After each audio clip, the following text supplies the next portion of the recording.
Welcome again to ldsbookreviews.com. My name is Ryan Daly, and today we're going to review a non-LDS book, but I think has quite a bit of LDS content to it, and that is Mandino's The Greatest Salesman in the World.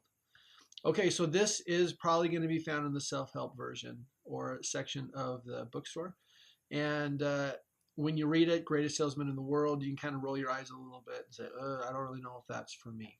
Let me give you a little bit of context in this. And I'm going to go ahead and start this with 4 stars. This is a 4-star book, a book that I highly recommend anyone read, and almost 5 stars. Almost 5 stars.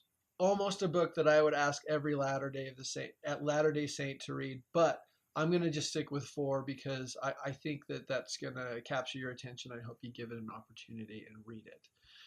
Mandino wrote a really short book. It's short, it's easy to read. I was actually quite ashamed with its popularity that I read it a little later in life, considering how many books I read, particularly personal development books as well, throughout my personal study. This was recommended to me by a friend just a few years ago, and I read it not just in an afternoon, but in about an hour.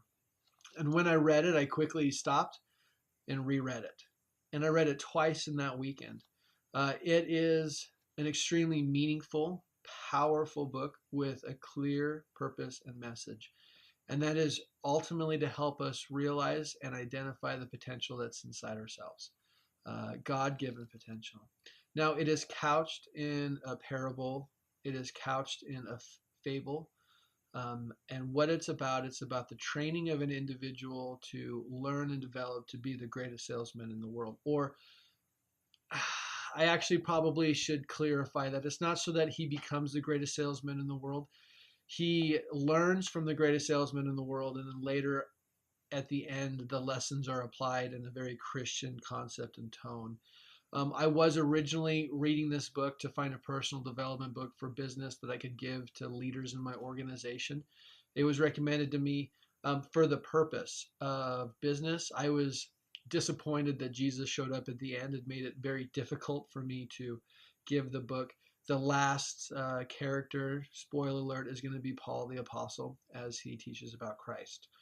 But core content is that there are 10 scrolls, again, spoiler alert, that contains lessons that these individuals would learn and meditate on and integrate into their lives. And so throughout the course of this individual study, he comes across 10 scrolls. And so the bulk of the book is the content within those 10 scrolls. And as you read through those, they progressively grow and develop one upon another about us understanding and realizing who we are. And they ask us to really internalize it as we read it. So as we read it, we understand that we have purpose, that we have meaning, that we're a miracle, that we're God's creation. And in the very clear tone, Mandino just says it as it is, and it's the way that it's portrayed helps penetrate into your heart.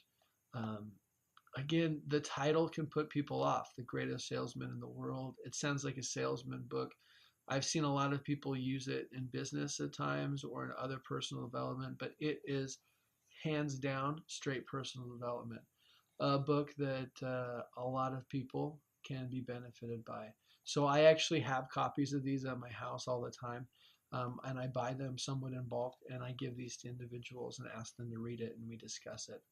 I, again, recommend The Greatest Salesman in the World. If you're looking for something that's just kind of a step removed from the traditional LDS books and you want something that's uplifting and empowering at the same time, short and easy to read, pick it up. They're only a couple bucks on Amazon and go for it. Again, 4 stars, Mandino, love it. Thank you. With that being said, if you enjoyed this, please visit ldsbookreviews.com and see my other reviews.